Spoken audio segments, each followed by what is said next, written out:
It has been many months now since the outbreak of the coronavirus in South Africa. The pandemic has caused great hardship for all our people. After such a long time of uncertainty and worry, we all wish to return to our normal lives. I know that many of us are suffering from coronavirus fatigue. The problem is that we've begun to forget that the virus is still present all around us. As I speak to you this evening, the COVID-19 pandemic is worsening across the globe. The world has just recorded its highest number of weekly new cases since the start of the pandemic, and the highest number of weekly deaths. More than 51 million people have been infected globally, and at least 1.2 million people have died. Many countries are in the midst of a second wave of infections, which has often been more severe than the first. What we are seeing brings home a very difficult truth, that COVID-19 is far from over.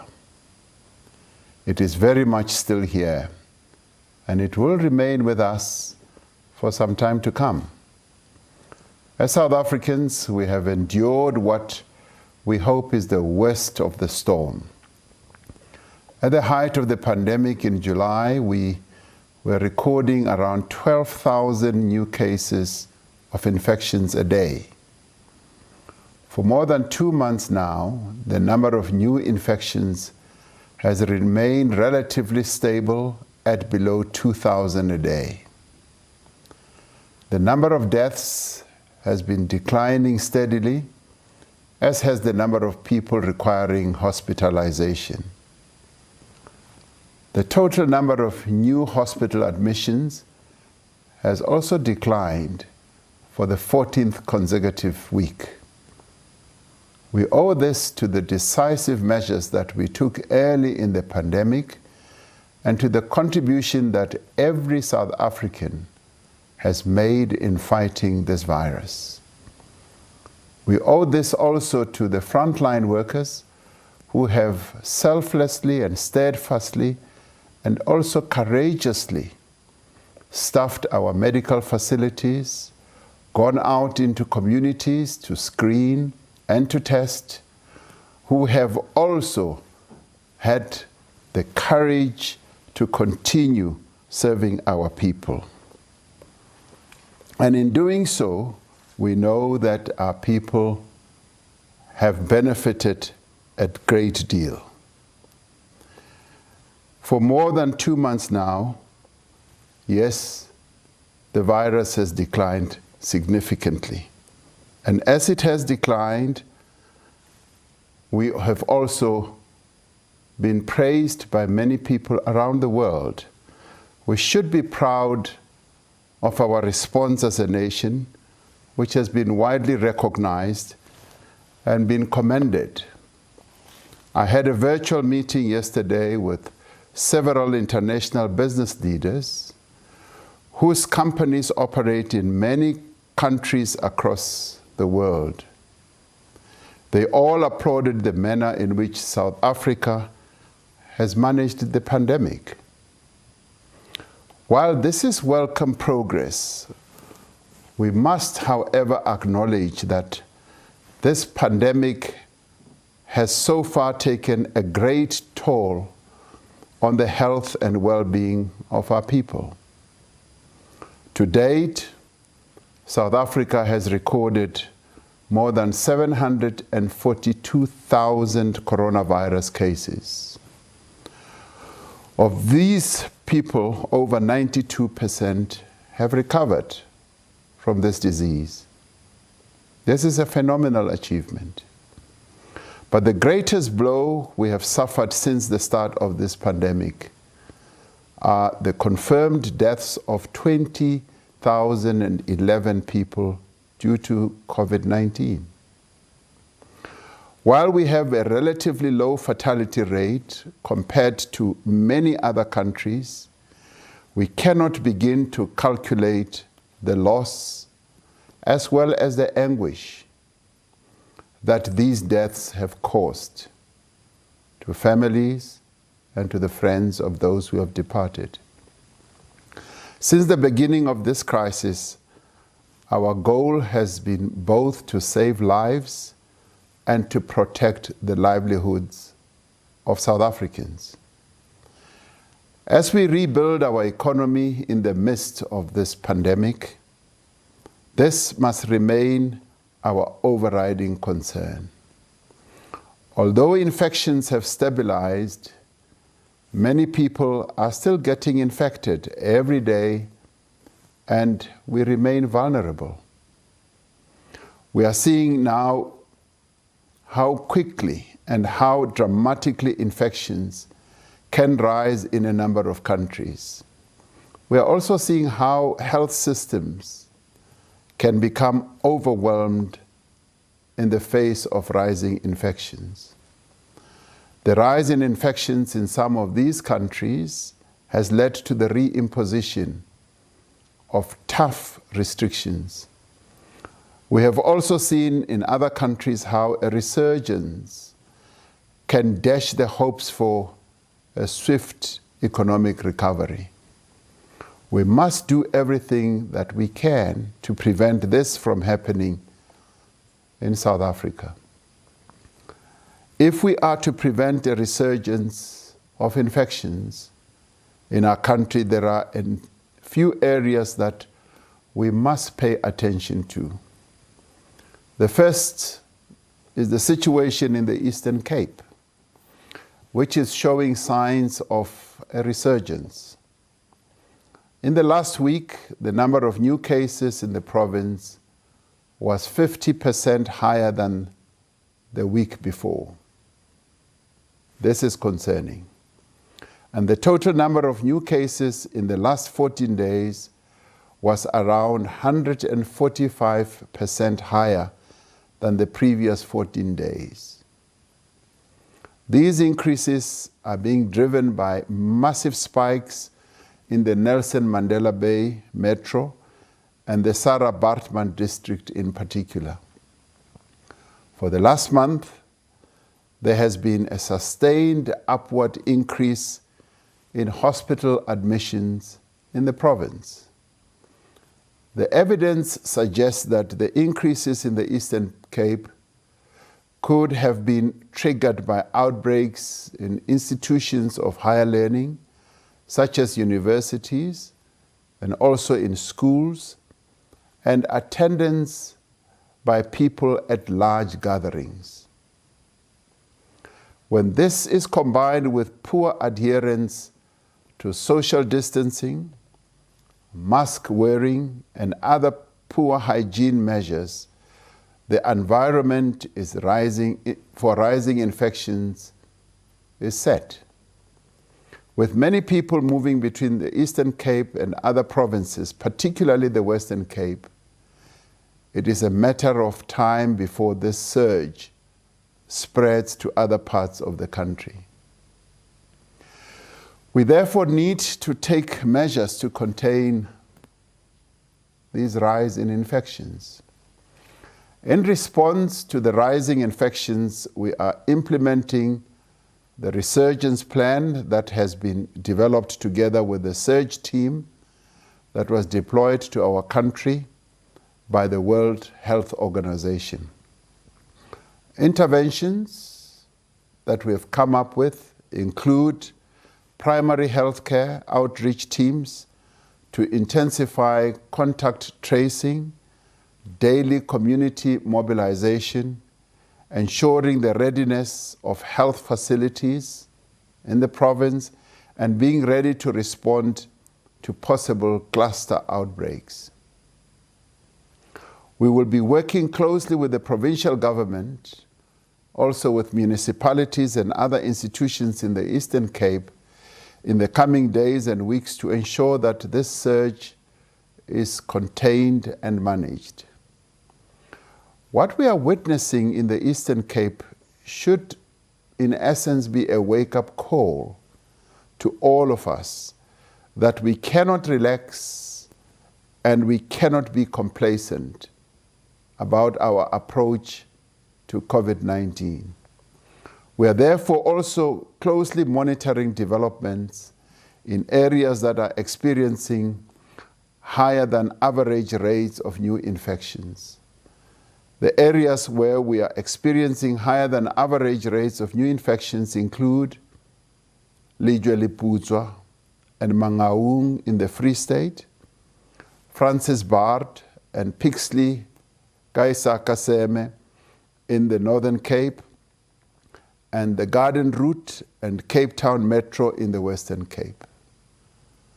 To ensure that we can keep all the necessary prevention measures in place, we are, as required by the Disaster Management Act, extending the national state of disaster by another month to the 15th of December 2020.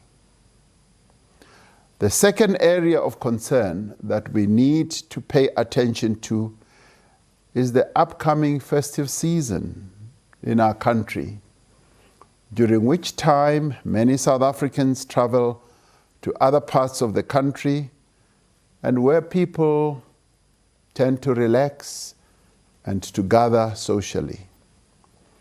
These activities, if not undertaken responsibly, pose the greatest immediate threat to our management of the pandemic. But we can avoid a second wave if we each play our part, if we remember what we need to do to keep ourselves and others safe. From the big cities and the metros to the smallest towns and villages, we all know about this virus. Information about this virus has been abundantly socialized among South Africans. From the grade R learner to the factory worker, from the university student to the grandparent at home, we all know how the coronavirus can be spread. So what I'm asking of each and every one of you this evening is not something new. I'm asking you to do what we all know must be done. We know that this virus is transmitted when we are in close contact with other people. Let us remember that it is transmitted in small particles from our noses, from our mouths, when we speak, cough, sneeze, or even breathe heavily. We also know that we need to protect ourselves and those around us. We also know that we need to wear a mask. A cloth mask worn over the nose and the mouth is still one of the best defenses against the spread of coronavirus. Now, I know that this can at times be a hassle. Masks can be hot and they can be cumbersome and uncomfortable, particularly during the summer months. Masks also make it difficult to recognize other people or to hear clearly what they are saying. I've also had difficulty in recognizing some people when they are wearing masks. But cloth masks are cheap. They can now be found almost anywhere in our country, and the inconvenience of wearing one is far, far, far better than becoming infected or infecting others. Wearing a mask every time we leave home is far, far better than having a second wave. It is also far better than a return to lockdown and better than having to shut down our economy once again. A number of outbreaks have been linked to indoor gatherings where there is poor ventilation and where there is no social distancing. Of course, with the festive season approaching, it is understandable that we all want to be with family, we want to be with friends. It has been a stressful and traumatic year that we've all gone through. We want to socialize, we want to connect with each other and forget the troubles and tribulations of 2020. But this does not mean that we should let our guard down against this virus. We must remember that every additional person we come into contact with increases the chances of transmission. We should seriously avoid large gatherings. We should rather meet in small groups, and if we go out, we should limit contact with others. I have personally been increasingly getting concerned and alarmed by what I keep seeing in social media and on television, where people are holding big parties, where they go to big gatherings and social events as though the virus does not exist, where they go to shebeens and taverns and dance up the whole night as though the virus does not exist. I've been seeing images of indoor venues crowded with people who are not wearing masks and with no evidence of social distancing. These are super spreader events that must be avoided because this is dangerous behavior. The same rules that applied in the early days of the lockdown should also apply now. And now that we are in summer, it is far easier to meet outdoors or in rooms with windows that are open to allow ventilation to come through the rooms. As we have said before, we need to utilize various tools in our coronavirus toolbox to fight this virus. We can also use technology to fight the virus. I call on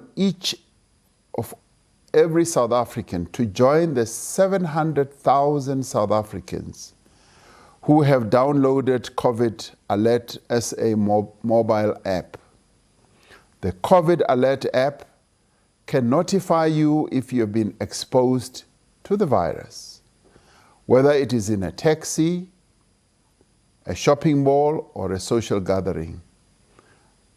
And it does so without sharing your location or any of your personal information. The app is zero-rated by mobile networks, so it won't cost you anything to protect yourself and others. By downloading this app, you help to make the virus visible and break the chain of transmission. We would like, therefore, to appeal to all organizations to encourage their staff, to encourage their visitors, to download the app when they enter their offices, their shops, their schools, universities, or other enclosed facilities or spaces. In addition to these actions, we should all take to prevent a resurgence. We are strengthening our public interventions with regard to health. Testing is essential if we are successfully to prevent a resurgence. Without the severe capacity constraints we have had a few months ago, we are now working to significantly increase the number of tests that are done each day.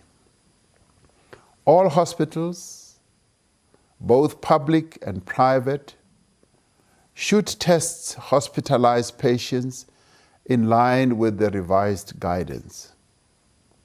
We will also be expanding community screening and testing in hotspot areas. An effective and safe vaccine is still our greatest defense against COVID-19. And there are now several candidate vaccines in development across the world. Equitable access to an effective vaccine is vital to the successful containment of this pandemic. Earlier this week, the world witnessed a game changer in the world of science regarding the development of a vaccine. This is the first evidence that an effective vaccine against coronavirus is possible, and that the preliminary data from the research suggests that it may be more than 90% effective. Now, this changes our perspective on the future of the coronavirus pandemic. This development brings new hope in our fight against the virus. South Africa is collaborating with several multinational pharmaceutical companies to obtain a safe and effective vaccine for our people, and we are contributing towards the availability of a vaccine in the rest of the continent. We are working through the Africa Centers for Disease Control and Prevention to acquire and to fund a vaccine for the African continent. It is estimated that our continent, Africa, will need around $12 billion and 750 million doses of an effective vaccine. Earlier this week, in my capacity as chairperson of the African Union, I established the COVID-19 African Vaccine Acquisition Task Team to lead this effort. Our Minister of Health, Dr. Zweli Mkhize, will serve on this task team together with other outstanding citizens of our continent.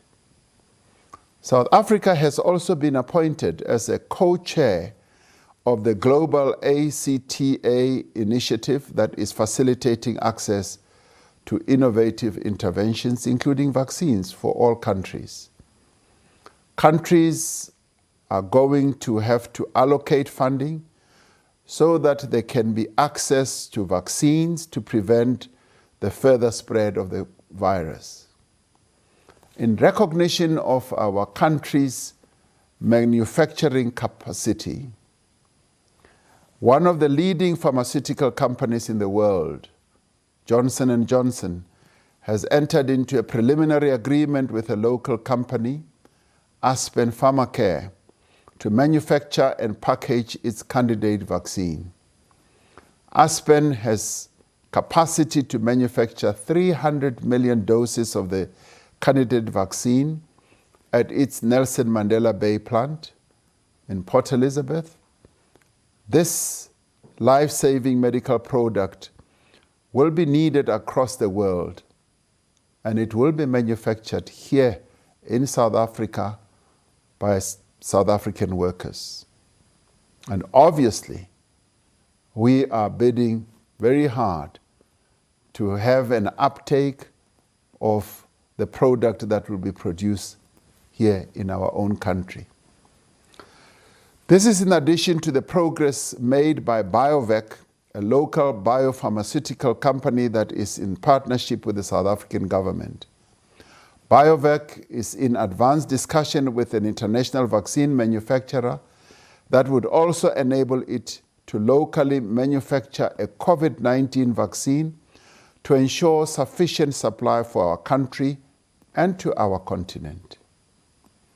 Fellow South Africans, from the outset of this crisis, we have sought to both save lives and protect livelihoods, as we have said. That is why in April we introduced a massive economic and social relief package to limit the effects of the pandemic on companies, on workers, on households, and on our communities. This intervention was essential to keep our businesses afloat, to protect jobs, and to prevent millions of people from going hungry. Now, as our economy has been steadily opening up and that restrictions are being lifted and movement and activity has been eased, we've been able to turn our attention from these emergency measures towards an ambitious plan of economic reconstruction. Through the various interventions that we are making to deal with COVID-19, we are also shifting from relief to recovery. As the economy starts to recover, many of the measures in the relief package are steadily being wound down. We are trying within our limited resources to ensure that this is done in a gradual manner. We recognize that some industries are still not able to operate fully and that it will take some time for many jobs to return. That is why we extended the special COVID-19 grant for a further 3 months until January 2021. This will provide much needed income to around 6 million people who are unemployed and who do not receive any other form of government assistance.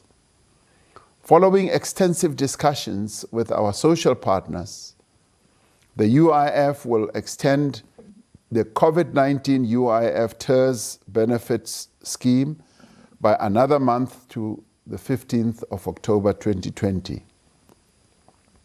Discussions continue with our social partners on support measures for businesses in distress going forward. Always mindful of the need to ensure that the UIF has sufficient funds to meet the anticipated rise in unemployment claims that will definitely come. The COVID-19 UIF scheme has already paid out nearly 53 billion to over 4.7 million workers. These relief measures were necessary to protect those who are most vulnerable in a time of great distress, but they will have to come to an end, as we do not, as a government, have sufficient resources to continue. The relief package has laid the foundation for a robust economic recovery, limiting job losses and keeping afloat many businesses that would otherwise have been forced to close. As we transition to a new phase in our response, the only way forward is a rapid and sustained economic recovery. We are therefore working to enable all parts of our economy to return to full operation as quickly and as safely as possible. We are amending the Alert Level 1 regulations to restore normal trading hours, for instance, for the sale of alcohol at retail outlets. We are also opening up international travel to all countries subject to the necessary health protocols and the presentation of a negative COVID-19 certificate. Now, by utilizing rapid tests and strict monitoring, we intend to limit the spread of the infection through importation by those who will be traveling to our country. We expect that those measures that we are going to take will greatly assist businesses, particularly in the tourism and hospitality sectors. We are focusing relentlessly on the implementation of our plan, pursuing a few priorities with the highest impact and ensuring that we deliver on these. Our infrastructure program, as announced, continues to gather pace and momentum with the strong support of the private sector as well as development institutions. Many programs supported through the Presidential Employment Stimulus have already started, and recruitment for others has already begun. Among these, the Basic Education Department has opened recruitment this week for teacher and school assistants, targeting unemployed youth in every province. Next week, we will be holding our third South Africa Investment Conference. which is an important indicator on the country's continued value as an investment destination for both local and foreign investors. We're delighted that so many companies that made commitments and pledges in the past are coming back to participate, and new ones want to come back to participate. This is a clear demonstration that South Africa is indeed a land of opportunity and a land where we can still continue to attract investments. We will continue to drive progress on the reconstruction and recovery plan, including through the implementation of structural reforms to shift our economic trajectory.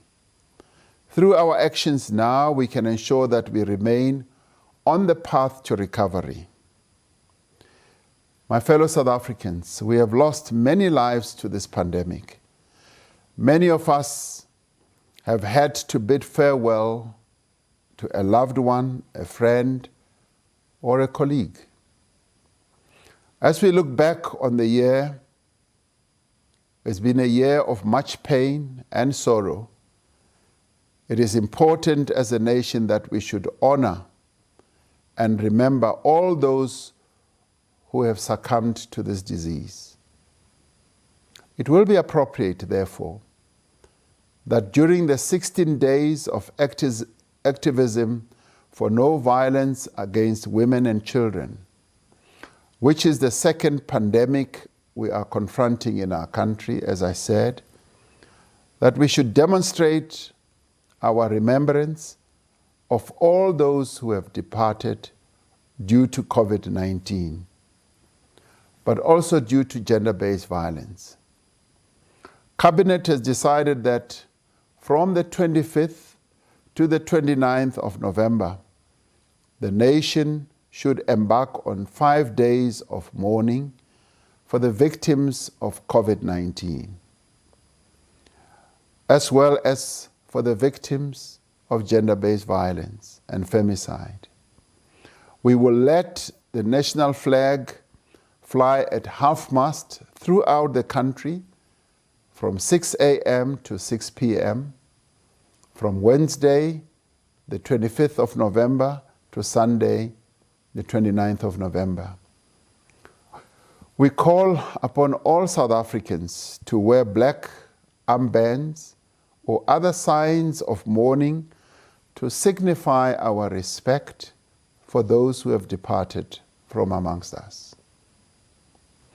We call upon all South Africans to demonstrate their solidarity and to do this in remembrance of our countrymen and women, in recognition of the grief that we share as a nation, and as an affirmation of our determination to overcome this devastating disease. Fellow South Africans, as I address you this evening, the country has just received the deeply sad news of the passing of the outgoing Auditor General of our country, Mr. Kimi Makwetu. During his time as Auditor General, Mr. Makwetu served this country with dedication, with distinction, and with great integrity. Our thoughts and prayers are with his family at this time of great sorrow. As a nation, let us continue to do what we know we must do to keep ourselves safe, but more importantly, to keep those close to us safe as well. Let us continue to demonstrate that we are a people of resilience and courage. Let us show that we care for one another in sorrow, in sickness, as well as in death. It is our individual actions over the next few weeks and months that will decide the fortunes of our nation. The actions we must take are straightforward, but they are not insignificant. They can and do save lives. Let us continue to work together like the great South African family that we are, to restore, to recover, and to rebuild. May God bless our beautiful country, South Africa, and protect her people. I thank you.